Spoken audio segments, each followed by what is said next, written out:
이제 창세기를 마쳤습니다. 창세기 마지막 때를 보면 출애굽기 1장 1절에 나오는 내용과 반복되는 모습들이 있는데요. 야곱과 함께 각각 자기 가족을 데리고 애굽에 이른 이스라엘 아들들의 이러하니라고 해서 야곱의 12자녀들과 그리고 그와 함께 온 모든 사람이 70명이었다라고 5절까지 말씀해주고 있습니다. 이제 야곱의 가족들은 하나님께서 주신 약속을 소망하며 애굽에 이르렀습니다. 그렇게 애굽에 이르렀을 때에 이들이 바라볼 수 있는 것은 딱 한 가지였습니다. 하나님께서 이스라엘 자손들을 보호하시고 번성하게 하셔서 다시 야곱에게 주신 것처럼 요셉에게 주신 것처럼 가나안 땅으로 이끌어 주실 것이고 가나안 땅을 얻게 할 것이다 하는 약속입니다. 그 약속을 분명하게 하기 위해서 야곱은 자신의 시체를 조상들의 묘실에다 묻어달라. 사실 애굽에 묻었다면 그 요셉의 권세를 등에 업고 화려하고 아름다운 무덤을 쓸 수도 있었겠지만 야곱은 자신의 조상들의 무덤, 하나님의 약속 때문에 그곳에 묻어달라라고 유언을 남겼고 그곳에 묻혔습니다. 그리고 요셉 또한 하나님께서 반드시 너희들을 약속된 가나안 땅으로 이끌어 주실 것이니 하나님께서 이끌어 갈 때에 나의 이 뼈를 가나안 땅으로 옮겨줄 것을 신신당부했습니다. 우리가 이러한 모습들을 살펴볼 때면 이제 출애굽기를 통하여서 하나님께서 어떻게 그 약속들을 이루어 가시는지를 살펴볼 수 있는데요. 결론적으로 살펴보면 출애굽기를 통하여서 애굽에 내려온 70명의 가족이 430년이 지나게 되면 200만 명으로 불어나 있는 것, 하나님께서 약속하신 대로 번성하고 생육하고 강하게 하신 것을 보여주고 있습니다. 그러하게 우리가 이 말씀을 바라봄에 있어서도 하나님께서는 약속하신 것을 반드시 이루어 주심을 믿고 야곱이 이스라엘이라 칭할 수 있었던 그 믿음, 또 요셉이 그 믿음을 이어받아서 전능하신 하나님을 바라보고 살았던 것처럼 오늘도 우리의 삶이 믿음 안에서 전능하신 하나님의 약속을 바라보고 살아가는 은혜가 충만하기를 소원합니다. 이스라엘 백성들은 약속을 바라보고 살았다. 이것이 우리의 기대입니다. 그런데 하나님께서는 야곱의 가족 70명이 애굽에서 점점 더 번성해 가는 모습들을 이루어 주셨는데 실제로 이스라엘 백성들이 애굽에 살면서 야곱과 요셉이 가졌던 그 믿음을 지키고 이어가기 위하여 힘쓰고 그리고 그 모습 안에서만 철저하게 구분되어 살았느냐 하는 것을 생각해 보면 요셉의 자손들 그리고 야곱의 자손들은 하나님의 말씀을 지키고 하나님의 말씀을 기다리고 살기보다는 애굽과 점점 동화되어 갔던 것, 그 모습을 살펴볼 수 있습니다. 그래서 6절 말씀을 보니까요, 요셉과 그의 모든 형제와 그 시대의 사람은 다 죽었다라는 기록을 남겨주고 있습니다.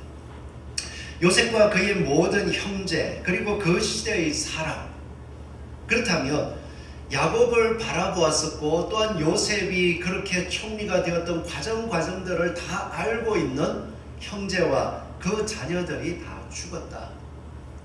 하나님께서 역사하셨던 모습을 눈으로 본 세대들이 다 죽은 것입니다. 야곱이 살아가면서 하나님께서 그를 어떻게 보호하셨는지, 세겜 땅에서 그를 어떻게 보호하셨고 가나안 땅에 살아가면서 어떻게 애굽에 이르게 하셨는지, 또한 요셉이 그 형제들을 통하여서 죽임을 당할 뻔했는데 어떻게 애굽에서 하나님께서 동행하셔서 총리가 될 수 있었는지, 하나님께서 바로에게 꿈을 꾸게 하셔서 그 꿈을 아무도 해석할 수 없게 하시고 요셉이 그 꿈을 해석하여 애굽의 총리가 될 수 있었는지, 하나님의 그 놀라운 동행의 역사를 기억하고 맛보고 누렸던 사람들이 다 죽었습니다. 이들이 죽었다는 이야기는 이제 그 이야기들은 어떻게 보면 전설처럼 그냥 신화처럼 들려올 수 있는 모습이 되었다는 것입니다. 그러한데도 참 신기한 겁니다. 하나님께서는 그 시대의 사람이 다 죽고 그 이후의 자손들의 모습이 여호와를 온전히 신뢰하지 않는 것 같을지라도 약속 안에서 그 자손들을 바라보고 약속대로 번성하게 하시는 은혜를 베풀어 주시더라는 것입니다. 이것이 우리의 소망입니다. 하나님께서는 우리의 연약한 모습들 또 우리의 주변의 모습들을 볼 때 날로 악해져 가는 것 같을지라도 그 죄악 가운데에서 약속을 따라 예수 그리스도 안에서 이 세상을 그리고 예수 그리스도 안에서 사람들을 바라보고 하나님의 백성들을 부르시고 그들이 점점 더 생육하고 번성하도록 이끌어 주실 줄을 믿습니다. 이렇게 하나님의 인도하심이 있음에도 불구하고 이스라엘 백성들의 모습을 살펴보니까 그들은 그래도 믿음을 가지고 잘 살았지 않겠느냐 기대할 수 있겠지만 에스겔 20장 6절에서 9절 말씀을 살펴보면 이스라엘 백성들이 애굽에서 어떠한 모습이었는지를 기록해주고 있는데요.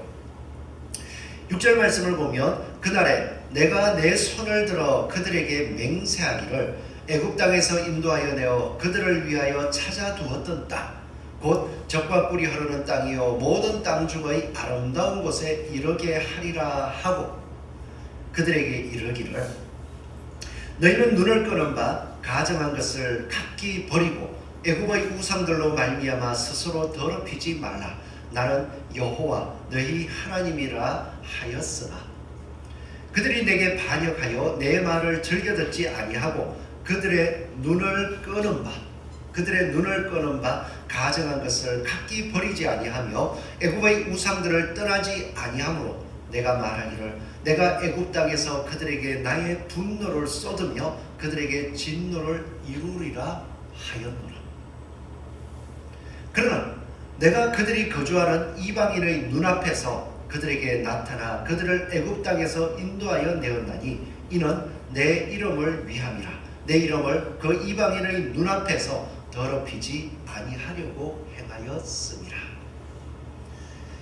애굽에서 하나님께서 요셉을 통하여 점점 더 번성하게 하시고 자리를 잡게 하시고 그리고 그 후손들이 생육하고 번성하도록 이끌어 주시는 은혜가 있었지만 애굽에서 살아갔던 약 모세가 태어나기까지 한 350년의 기간 동안 번성하고 생육하며 살아갔던 가운데에 그들이 여호와 하나님, 눈에 보이지 아니하는 여호와 하나님, 야곱의 하나님, 요셉의 하나님을 붙잡은 것이 아니라 눈을 끄는 바, 그들의 눈을 끄는 바를 따라서 마음이 빼앗겨가고 있었다는 것입니다. 눈을 끄는 것이 무엇이었느냐? 애굽의 우상들이 눈에 들어왔대요. 그리고 애굽 사람들이 섬기는 그 우상들을 동일하게 눈이 끌리면서 마음으로 따르는 모습들을 보여주었다고 합니다. 그리하여서 하나님께서 역사를 일으키기 위하여 구원의 역사를 드러내기 위하여서 이스라엘 백성들에게 너희는 우상을 버리고 나의 말에 순종하라 라고 하였을 때에 그 말을 듣지 아니하고 여전히 눈을 끄는 바를 쫓아서 여호와를 거역했던 모습을 가지고 있었다고 말씀하고 있습니다. 하나님께서는 이렇게 여전히 눈에 끌리는 하나님께서 주신 복을 가지고서 여전히 눈이 끌려가는 대로 살았던 이스라엘 백성들을 바로 심판하지 않으시고 야곱의 약속하신 그 믿음 안에서 그 백성들을 바라보면서 하나님의 계획들을 다 이루어 가시더라고요. 하나님께서 여전히 애굽의 우상들의 그 눈이 끌려가고 있는 사람들 그들을 구원하시기 위한 목적이 무엇이었겠습니까? 그것은 하나님께서 이 이스라엘 백성들, 믿음의 백성들, 야곱에게 약속해준 야곱의 믿음을 가지고 살아갈 백성들, 그 백성들을 이렇게 바라보고 있기 때문입니다. 출애굽기 19장 6절을 보니까요, 너희가 내게 대하여 제사장 나라가 되며 거룩한 백성이 되리라. 지금 거룩합니까? 안 합니까? 에스겔서의 말씀을 보면 이들은 눈을 끄는 바, 내 눈에 보기 좋은 대로 살아가고 있었는데 내 눈에 보기 좋은 게 무엇이냐 하니까 화려한 애굽의 우상들을 쫓아가고 있었다는 것입니다. 그리고 그것을 버리고 싶어 하지 않았습니다. 죄인의 모습이었습니다. 그럼에도 불구하고 하나님께서는 그 백성들을 건져내셔서 무엇으로 바라보셨냐 하면 제사장 나라, 하나님을 섬기는 제사장 나라가 되게 하며 또한 거룩한 백성이 되리라 라고 거룩한 백성으로 바라보고 계신다는 것입니다.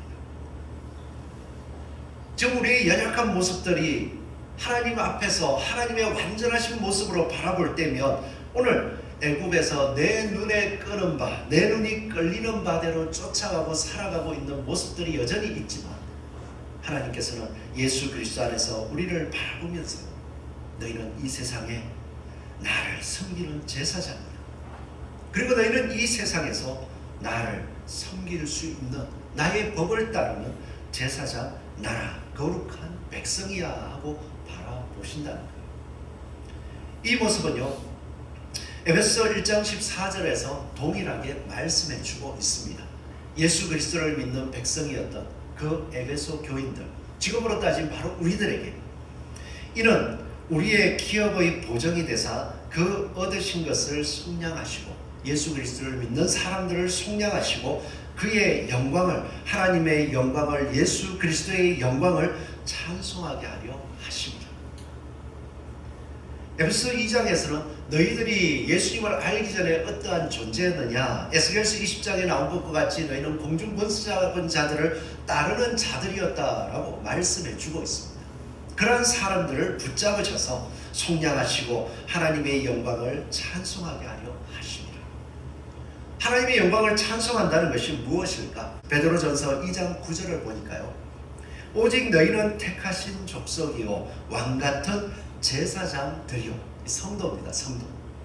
성도들을 향하여서 택하신 족속이요 왕같은 제사장들이요 거룩한 나라요 그의 소유된 백성이니 이런 너희를 어두운 데서 불러내어 그의 기이한 빛에 들어가게 하신 자의 아름다운 덕을 선전하게 하려 하심이라 그렇게 말씀해 주더라. 하나님께서는 이스라엘 백성들, 하나님의 약속 안에 있는 백성들, 여전히 죄악된 모습 속에 있지만 그들을 건져내시기로 작정하시고 그들을 거룩한 제사장, 거룩한 백성으로 바라보시면서 그렇게 만들어 가시겠다고 불러주셨습니다. 우리도 마찬가지입니다. 우리의 연약함 속에서 예수 그리스도를 알고 나서도 우리의 삶은 어떻습니까? 거룩한 것만 쫓아가고 있습니까? 오늘 예배드리러 나오는 것이 일주일 6일 동안 세상을 살아가면서 치열하게 믿음의 싸움을 싸우다가 그래도 교회에 오면 하나님 말씀을 들으면 세상의 치열한 영적 싸움은 잊혀지잖아요. 이 순간만큼은 하나님의 말씀만이 들려지고 하나님의 뜻이 보여지고 그 안에서 우리를 바라볼 수 있게 되잖아요. 그것을 바라보면서 야 예배드리는 즐거움이 최고야. 혹시 이런 생각을 하십니까? 한 주간 치열한 싸움을 싸워가는데 치열한 싸움이 내 눈에 끄는 바대로 하고 싶은 욕망이 너무 큰데 하나님의 말씀을 바라보면 그 말씀이 하나님 말씀이긴 한데 하기 싫어. 세상 끄는 대로 살고 싶은데 이거 잘 안 되네. 말씀 때문에 내가 이걸 못하는 것 같아. 그러면서 말씀대로 살기보다는 눈에 끄는 대로 살려고 힘쓰다가 주일날 교회 가려니까 또 말씀 들으면 내 하고 싶은 거 또 하지 마라 할까? 또 사람들의 모습을 말을 들으면 이 얘기 했다가는 또 믿음 없다고 할까? 오늘 교회 가기가 좀 그래도 안 갈 수는 없고 혹시 그런 마음은 아니십니까? 하나님께서 우리의 삶 속에서 우리의 모습을 알지만 우리를 속량하시고 구원하신 것은 바로 죄인된 우리들을 예수 그리스도의 그 십자가의 사랑으로 구원하셔서 그 덕 선으로 악을 이기게 하는 그 덕을 선전하게 하려 합니다. 영광을 찬송하게 하려 합니다. 이게 찬송하는 거라는 거예요. 이렇게 우리를 불러주셨습니다. 그래서 창세기와 출애굽기를 이어서 바라볼 때면 우리는 이 두 가지를 주목할 수 있습니다. 창세기를 통해서 우리가 바라보았던 건요, 아브라함도 참 연약했습니다. 우상 숭배하는 죄악 가운데 사는 한 사람이었습니다. 하나님께서는 그에게 말씀하셔서 소망을 주시고 하나님을 따라 살도록 이끄셨고 그를 보호해 주셨습니다. 그리고 그 아들 이삭도 하나님의 놀라운 기적으로 태어났습니다. 그렇지만 여전히 연약했습니다. 아버지의 그 믿음을 이어가는 것이 고장이었습니다. 그리고 또한 그 아들들 야곱과 에서를 볼 때에 그 야곱이 비록 늦게 태어났지만 아버지의 그 믿음을 이어받기 위하여 몸부림쳤던 진짜 험악한 세월을 보내가면서도 믿음을 붙잡았던 모습을 살펴보았습니다. 그리고 그 12자녀들의 모습을 보니까요, 특별히 요셉이 일찌감치 아버지의 믿음을 따라 전진해서 애굽의 총리가 되었고, 이후에 뒤늦게 깨달은 유다가 그 아버지의 믿음을 이어서 삶을 살아가고 다른 사람을 위하여 자기 목숨을 내어놓기까지 약속을 이루려는 모습들을 보여주었습니다. 이걸 보면 창세기에서는 다른 걸 보기보다도 우리 개개인의 믿음이 어떠해야 되는가 하는 것을 살필 수 있어요. 오늘 이 자리에 앉아서 불로중앙교회라고 단체로 보는 것이 아니라 세상을 살아가는 나 개인 한 사람 한 사람을 살펴볼 때 내가 어떤 믿음을 가져야 되지? 세상 가운데서 나는 참 연약한 것 같은데 어떤 믿음을 가져야 되지? 창세기에 나와 있는 아브라함의 믿음을 가지십시오. 나의 죄를 속량해 주시는 하나님, 연약한 내가 믿음을 가지고 소망을 가지고 나아갈 때 보호해 주시는 하나님, 그리고 결국은 하나님의 유업을 잊게 해주시는 하나님의 놀라운 은혜, 그것을 믿으십시오. 이 믿음이 결국에 가서는 예수 그리스도를 통하여 보여질 때 바울이 우리에게 말하기를 너희는 아브라함과 같은 믿음을 가진 자라. 하나님께서 예수 그리스도를 보내셨을 때에 예수 그리스도를 통하여 값없이 죄를 씻어주심을 믿은 자요. 예수 그리스도께서 부활의 영광을 나타내시며 나를 믿은 자에게 내가 이 은혜를 주겠다라고 약속했을 때에 그 유업을 이어받을 소망을 가진 자. 우리가 바로 그러한 사람이라는 거예요. 이제 우리는 출애굽기를 바라보면서 이렇게 아브라함과 이삭과 야곱의 믿음, 그 믿음을 가진 사람들이 교회로서 더불어 살아갈 때에 어떻게 살 것인가, 이제 우리는 출애굽기를 통하여서 이것을 살펴볼 수 있습니다. 성도가, 예수 그리스도를 믿는 주의 성도가 한 사람 한 사람으로서 믿음을 고백하지만 그 믿음을 가진 성도가 각양각색의 모습을 가지고 있는 다양한 사람들이 모여서 어떻게 하나님의 아름다운 나라를 이루어갈 것인가, 우리는 출애굽기를 통하여서 살필 수 있습니다. 우리가 이 은혜를 살펴갈 때에 하나님의 은혜를 분명히 볼 수 있어야 되는데요, 하나님께서 이 목적을 이루시기 위하여서 우리에게 베풀어 주신 은혜는 생육하고 번성하게 하시는 은혜였다는 것입니다. 그것도 그냥 하신 것이 아니라 하나님의 약속을 따라서 생육하고 번성하게 하셨다는 것입니다. 그래서 7절 말씀을 보면 이스라엘 자손은 이렇게 말씀하거든요. 우리 7절 같이 한번 읽어볼까요? 함께 읽습니다. 시작. 이스라엘 자손은 생육하고 불어나 번성하고 매우 강하여 온 땅에 가득하게 되었더라. 이 말씀 자체를 보면 어떻습니까? 이스라엘 자손은 생육하고 불어나 번성하고 매우 강하여 온 땅에 가득하게 되었더라. 세상을 점령, 요 문장 자체를 보면 그냥 세상을 점령한 것 같아요. 근데 실제로는 이후의 모습을 보니까 세상 전체로 따지자면 다 합쳐야 200만 정도입니다. 그리고 가나안 땅을 점령하고자 나아갔을 때 이들은 가나안에 있는 사람들이 세워놓은 성들을 보고 두려워 떨기도 했던 것을 볼 때에 이 의미를 생각하면 하나님께서 하나님의 백성들을 그 애굽 땅에서 약속대로 번성하게 해주셨다는 것을 상징적으로 보여주고 있는 것입니다. 하나님께서는 이 이스라엘 백성들 강하고 그리고 생육하고 번성하게 하셨다라고 할 때에 창조 때부터 사람을 창조하실 때부터 약속하신 것들을 이때에 이루어졌다는 것을 분명히 보여줍니다.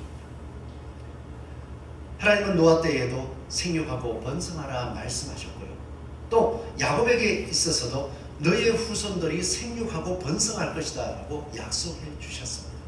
그래서 출애굽기 1장에 말씀할 때에 이스라엘 자손은 생육하고 불어나 번성하고 매우 강하여 온 땅에 가득하게 되었더라. 하나님의 약속을 이루어 주셨다는 것을 명시해 주고 있는 것입니다. 이때의 시기를 바라보면 생육하고 불어나 번성하고 매우 강하여 온 땅에 가득하게 되었더라. 하나님께서 이 생육하고 번성하는 동안에 어떠한 역사를 일으키셨을까요? 하나님께서 특별히 요셉이 꿈을 꾸었을 때 그 꿈을 하나님께서 해석하게 해주시고 또 다른 사람에게 꿈을 주셔서 하나님 뜻을 이루어 가시고 그런 역사가 요셉을 알지 못하는 그 왕이 일어나고 또 생육하고 번성하는 기간 동안에 그런 역사가 있었을까요? 조용했습니다. 요셉이 그 땅에 야곱과 함께 머문 이후에 하나님의 말씀이 잠잠했습니다. 그들은 약속한 애굽 땅에 살아가면서 야곱과 요셉이 그들에게 전해준 유언을 붙잡고 그냥 하나님을 바라보면서 사는 그 삶을 살아갈 수밖에 없는 거예요. 그렇지만 하나님의 역사가 전혀 나타나지 않는 것 같을 때 하나님은 그곳에 정착하게 한 대로 생육하고 번성하고 강하게 하는 은혜를 계속 베풀어 주시더라는 것입니다. 그래서 7절 말씀과 연결해보면요, 실제로는 이스라엘 백성들이 생육하고 번성하여 강하여진 것이 온 세상을 진짜 다 통치하듯이 강하여진 것이 아니라 그 땅에서 70명이 하나님의 약속을 이룰 만큼 하나님의 약속 안에서 강하여졌다, 하나님의 약속이 이루어졌다 하는 것을 깨달을 수 있습니다. 이걸 어떻게 알 수 있냐 하면요, 애굽 왕이 요셉을 알지 못하는 애굽 왕이 일어서서 그 이야기를 합니다. 이스라엘 백성들이 강해지고 너무 많아져서 혹시라도 자기들의 혈족들과 힘을 합해서 반란을 일으킬 수 있으니까 큰일 날 수 있겠다. 그렇게 하면서 이스라엘 자손 가운데에 산파들을 시켜서 어떻게 해요? 남자이거든 죽여라 라고 이야기를 합니다. 근데 이 산파들이 왕의 그 명령을 듣고서도 순종하지 않았어요. 순종하지 않고는 남자애들을 다 살렸습니다. 그러고 났더니 하나님께서 그 산파들에게 복을 주셔서 그 집이 점점 더 흥왕하게 해주셨대요. 그 모습을 살펴보면 한 350년 동안에 하나님 말씀이 잠잠한 것 같지만 그들이 생육하고 번성한 것을 바라보면 하나님께서 은혜로 붙들어 주셨다는 것입니다. 그러하기에 그 생명을 살리고자 했을 때 그 산파들에게 하나님께서 생육하고 번성하게 하는 은혜를 주셨잖아요. 그렇습니다. 우리가 살아가고 생육하고 말씀 안에서 번성하고 강하여지는 것, 하나님이 약속 안에서 우리를 붙들어 주시는 은혜입니다. 그러기에 우리가 믿음 안에서 살아가고 있다면 여전히 하나님께서는 나를 제사장이요 거룩한 백성으로 만들어 가시기 위하여 동행하고 계심을 확신할 수 있기를 축원합니다. 그리고 우리가 출애굽기를 살펴볼 때요, 우리가 이렇게 하나님이 말씀하지 않으시고 약속을 따라 조용히 걸어가게 하시면서 생육하고 번성할 때에 무엇을 해야 될 것이냐? 우리는 그 삶을 오늘 시브라와 부하라고 하는 산파들의 모습 속에서 찾을 수 있습니다. 요셉을 알지 못하는 새 왕이 일어났습니다. 8절 말씀을 보니까 애굽에 내려간 지 성경의 기록대로 보면 한 350년이 되는 것 같아요. 왜냐하면 출애굽할 때가 애굽에 내려간 지 430년이 되는 헤라라고 했고, 모세가 약 80세에 이스라엘 백성들을 출애굽으로 이끌고 있으니까 430에서 80을 빼면 한 350년이 되죠. 한 350년간 애굽 안에서 번성했습니다. 그런 가운데에 요셉을 알지 못하는 새왕, 어떻게 이해합니까?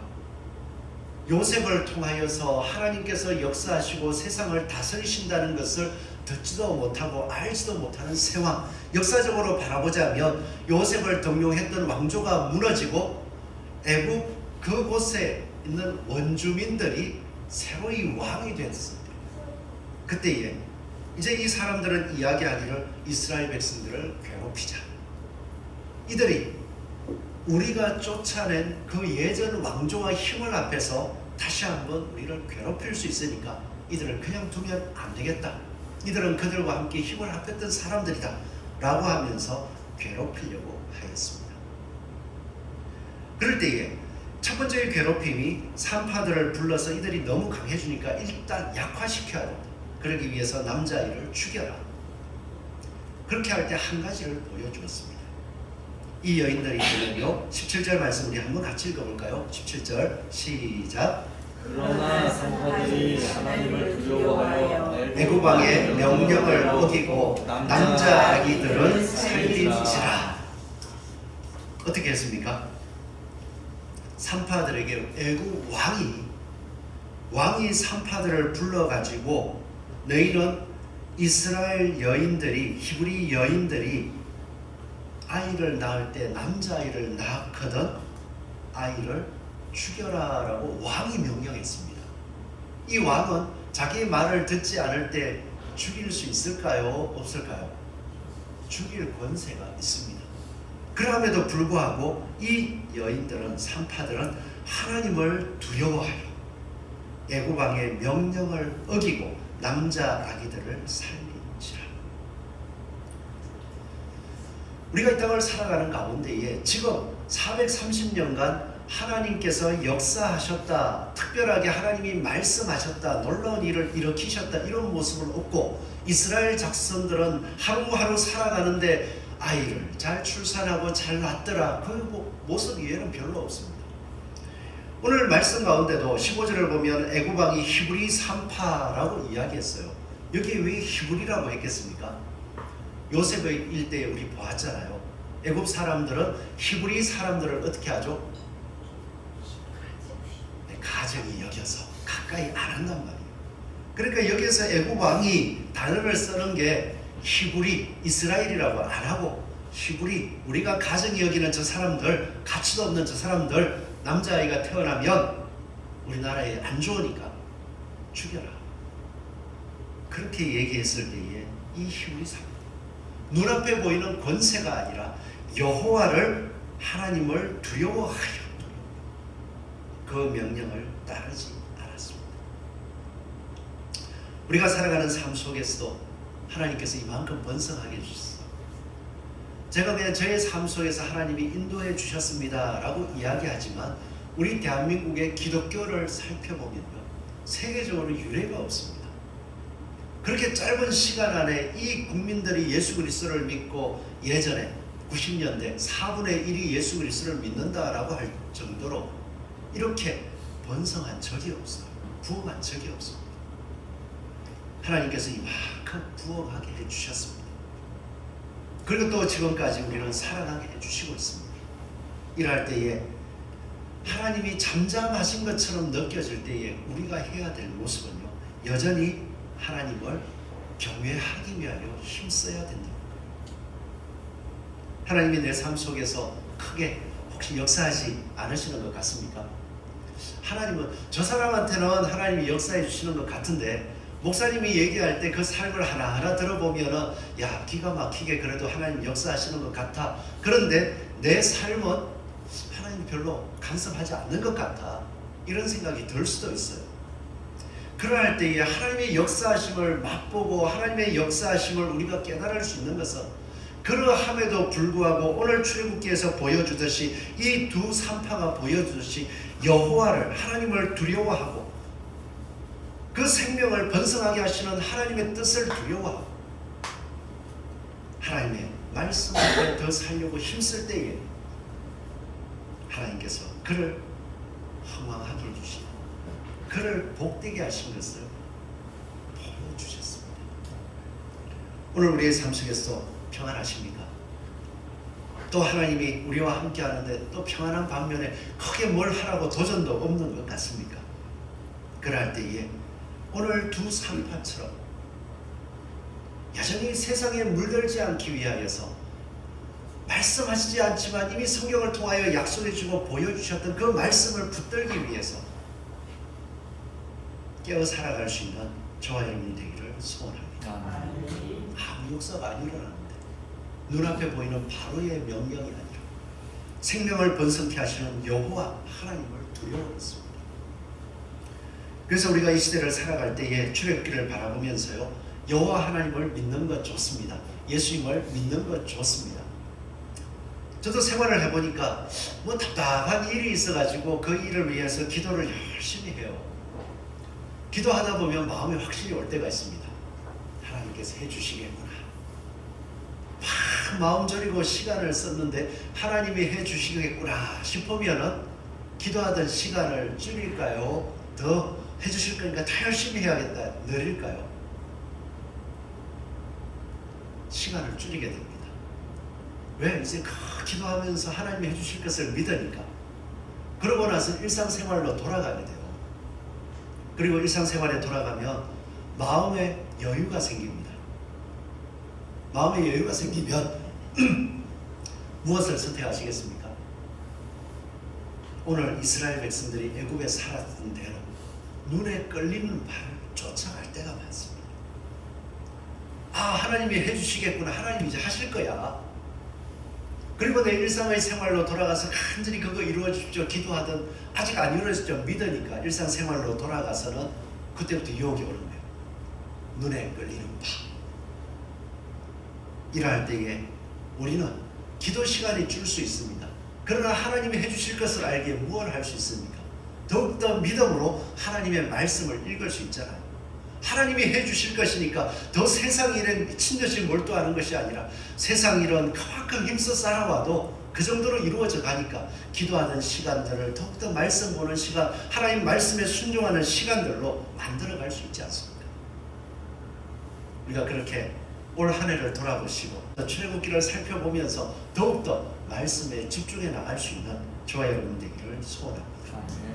그래서 우리 삶은 다른 게 아니에요. 창세기의 마지막을 보면 요셉의 그 고백 있잖아요. 당신들이 행한 악을 하나님께서는 선으로 바꾸사. 하나님이 선으로 바꿔주신 것을 알기에 저는 여러분들에게 그 악을 악으로 갚지 아니하고 선으로 갚겠다고 고백했습니다. 우리의 삶도 마찬가지예요. 세상을 보니까 악한 일 참 많죠.